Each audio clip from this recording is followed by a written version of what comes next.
Hey guys, welcome back. You have returned for another exciting installment on Chapter 14.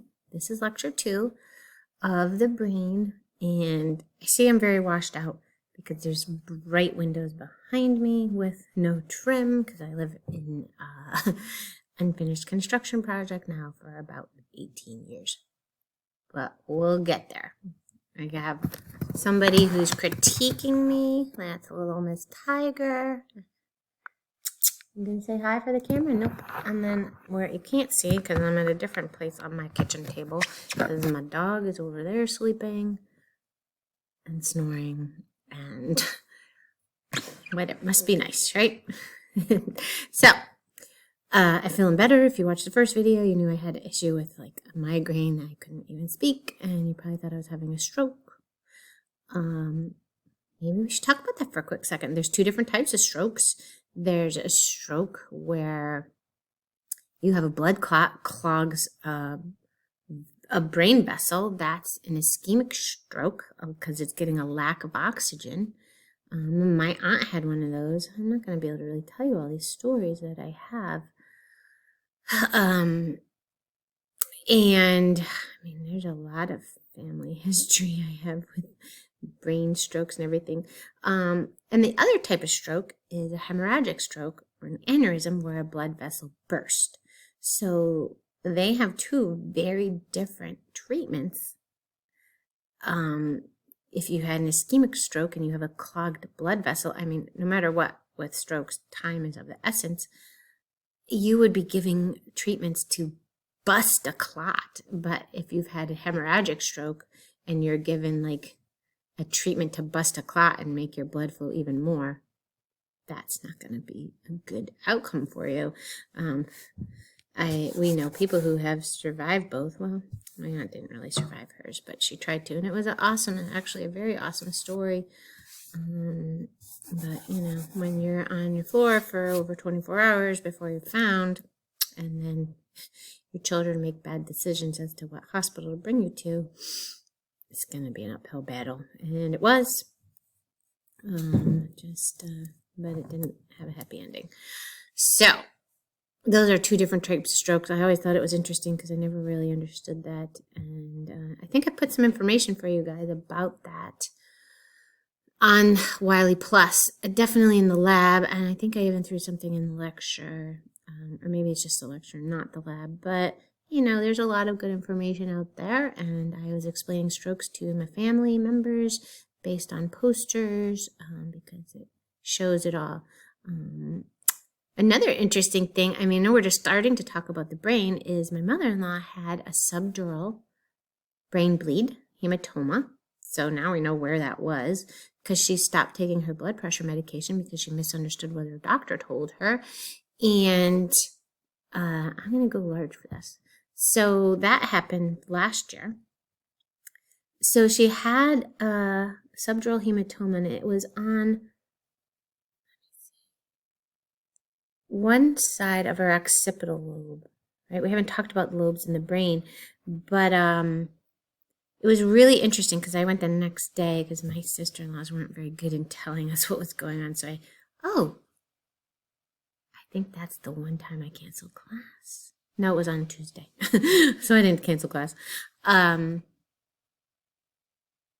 it was on a Monday and I did cancel class. I think so. I think it happened on a Sunday. Anyway, she stopped taking her high blood pressure medication, had a subdural hematoma, pressing on her occipital lobe, totally altering her function. She was driving and she plowed through a pickup truck with her SUV that was stopped at a red light, and she was going 60 because it was 60 to a red light stop, and destroyed that vehicle, but nobody was hurt.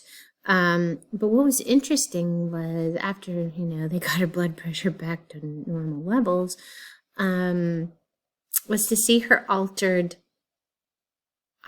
vision processing. Like when I went and visited her the day, she could hear my voice. She knew who I was. She could tell you everything about me. But if I wasn't in her field of vision, she couldn't tell you where I was in the room. She didn't have the ability of connecting sound with tracking eyes, moving head, and seeing me. She's like, no, I don't know where she is. I hear her. She must be behind that curtain that's in front of me. So it's just very interesting. So anyway, I'm like, oh, that's very cool. Let's keep doing this. But, obviously there was a problem. Okay, so we come back. Sorry, guys. So I have an aunt who had a ischemic stroke based on a bad heart valve that caused blood clot. And then she had a hemorrhagic stroke 2 weeks later. And then I had a mother-in-law with a subdural hematoma. Okay. Oops. All right. So we're talking about the brainstem. And the brainstem, if you remember, had 3 parts to it. It has the first, orient yourself, spinal cord. So here's spinal cord. The first part of the brainstem is the medulla oblongata. It's this region here. And then I have the pons, and pons means bridge. And pons fibers, nerve tracks, it's all mostly white matter, go the other direction than the fibers in the medulla oblongata. And then I come to the midbrain, this region here. And part of the midbrain are these mammillary bodies. But anyway, we're moving on. Okay, so here's the medulla. We're not going to get too crazy, all right? This whole thing is medulla. First, find spinal cord. And I have a bunch of nerves coming off of the medulla, like the vagus nerve. Some people have some interest in that one. And so there's different regions. There's different nerves coming off of it, but I want to know, what is the medulla for, right? Your brainstem, right? We know your brainstem is, damn it, they're still alive. Well, the medulla part of the brainstem is responsible for setting heart rate, for setting respiratory rate, vasoconstriction, that's all managing blood pressure, swallowing, coughing, vomiting, sneezing, and hiccuping. All these responses that you don't really have too much control over, right? They're reflexes. They happen automatically in response to whatever's going on. And respiratory rate, so it's the rate and it's the depth, it's the rhythm of breathing.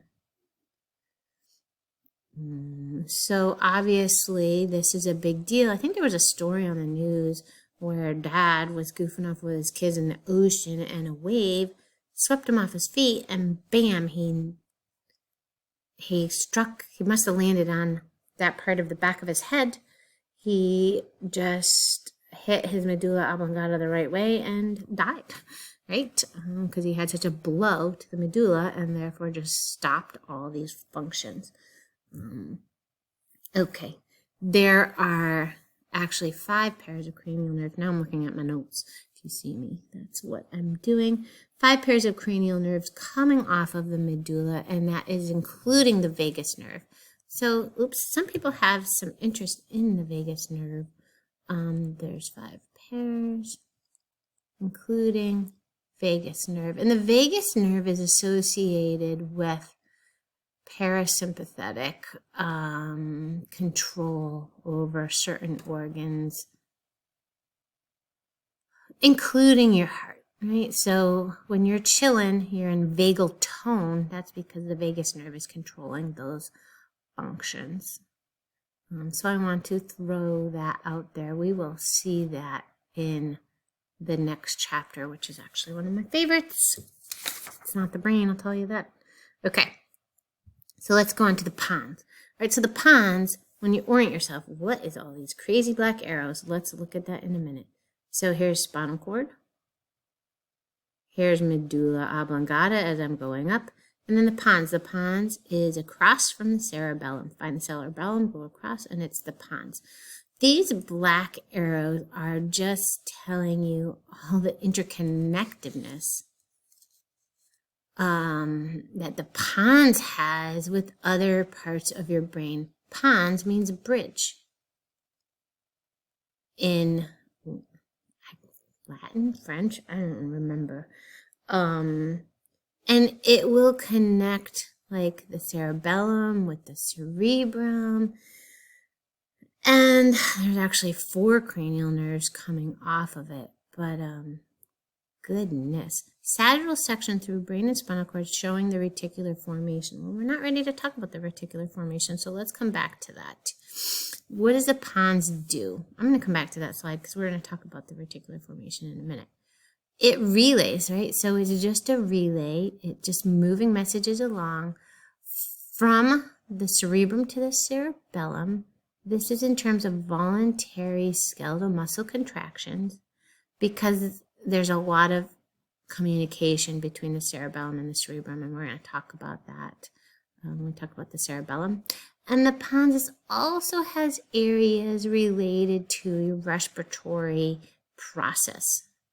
The pons eases the transition between breathing in and breathing out.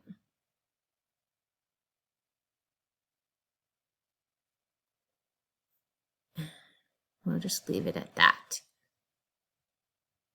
Okay. Then we get to the midbrain. And I got to orient myself. So this is spinal cord. Why is this just all of the... This is all midbrain. I mean, medulla oblongata. This is going to be pons area, and all of this is midbrain. So midbrain's claim to fame are these little bumps. I call it little butts. They look like little butts. So you are a butt head because you got a little butt in your brain. And they're the colliculi. You have superior colliculi and inferior colliculi. And inferior colliculi are associated with, well, let's just talk about all of them anyway. They're nice to leave you off. Superior colliculi are visual reflexes. So, like, what that means is moving your head to track something. So, visual reflexes. And inferior colliculi are more with auditory visual reflexes. Oh, son of a sucker. You. Auditory reflexes. When you hear a loud sound, you're like, what was that? You move your head, you move your eye, and all of that, and track those sorts of things based on hearing. So it's all reflexive, midbrain. You have also associated with the inferior colliculi as these special neurons that are dark in color. What did I just agree to? Whoa, no. What do I know? I guess I just told it to exit. So let's go back in. I'm really starting to hate this pen. You have certain nuclei that are darker in color. Nuclei. And they are called substantia nigra. They make dopamine. And when they get messed up, so if they don't work right, that leads to Parkinson's disease, which is a motor, right? Movement disorder. So that's associated with the midbrain, inferior colliculi. Okay, what do we have here? Conveys motor impulses from, so we have more from the cerebrum to the cerebellum, like the pons. Regulates auditory visual reflexes. That's what I was talking about. Oh, so here's my superior colliculi. Now, so this has got to be on the inferior colliculi because it's this. Here's the substantia nigra that I was talking about, having to do with releasing dopamine. Oh, look, this is the same picture as the other one. So why is it in that place too? This is very interesting. So the reticular activating system is also associated with the brainstem. So let's look at this. Whoops. No, I wanted to go backwards. All right, so the reticular formation, all these arrows are associated with the interconnectedness of this part. I think it's really a functional part because it's grabbing from all different regions. And now this is where it gets tricky and weird and confusing. And I don't ask you a question about this, so don't worry, but just kind of ride along, where it's all the intercommunication between different parts of your brain. What is the deal? This is cool. So visual, auditory, and mental activities send information into this reticular activating system. It maintains your attention and your alertness, the consciousness. It helps arouse you from sleep based on sounds and sights. State of wakefulness in which you're fully alert, aware, and oriented. And I already said visual and auditory stimuli. If there's no input, if your only input is smell, it doesn't stimulate it. You won't wake up because of the smell of smoke. That's why we have smoke alarms with crazy loud sounds, which my kids sleep through. So why do we even have them? So smell doesn't have any input. I'm going to come back to this. So why would they use smelling salts to wake somebody up if they pass out because their corsets were too tight? Well, because smelling salts release ammonia gas, which would trigger inhalation. It's caused a chemical reaction. That's why they would use it. And that chemical reaction would make you breathe in. Not anything to do with the fact of the smell. It's that it caused a chemical reaction. I thought that was pretty cool. Okay. The inactivation of your reticular activating system is sleep. Right? So there's also input of that hormone from the pineal gland, but we'll talk about that. If you have damage to your reticular activating system and you can't stimulate it, dude, you're in a coma. But the reticular activating system also prevents sensory overload by filtering out stuff you don't need to know about. Well, I'm good. Okay, it's bright out. Moving on. So I just always think that's interesting. And hence I spend a few minutes talking about the reticular activating system associated with your brain. What are we at? 17 minutes? Okay. Yeah, let's talk about this one next, and then we'll take a little break. The cerebellum. All right, so that's your brainstem. Medulla oblongata, you want to know what it is, where it is, what it does. All right, that's kind of a quick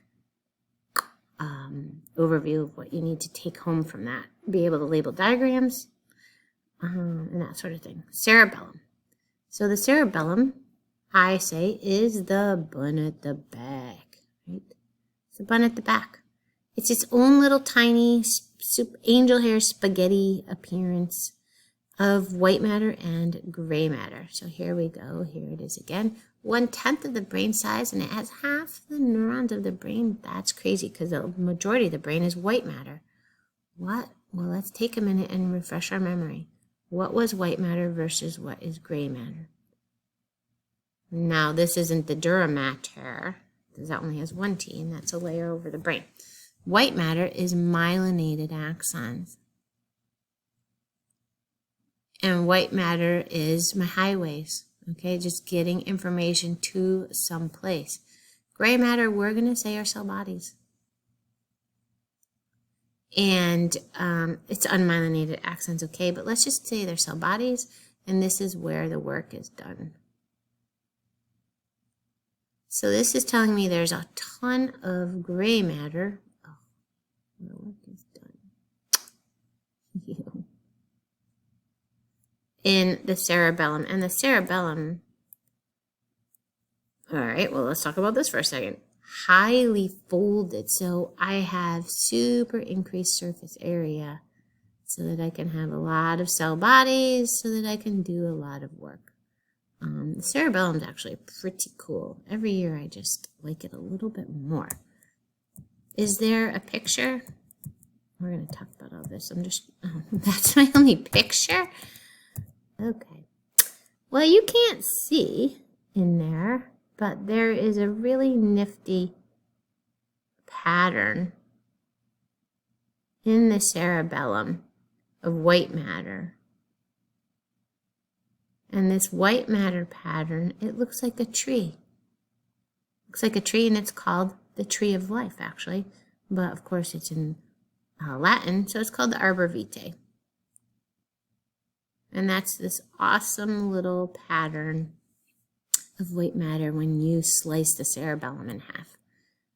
Okay, so what does the cerebellum do? The cerebellum is practice makes perfect.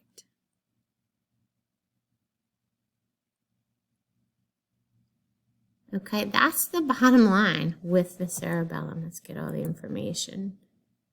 So the cerebellum, okay, so that was the last slide. Regulates posture and balance. So that's one thing. That's behind the scenes. But we have one part of our cortex for voluntary movement, meaning movement that we want to do to our skeletal muscles. And that is the frontal cortex. So the frontal cortex is across from the frontal bone up in the front. So this frontal cortex has a lot of communication. That's the motor area of the cerebrum.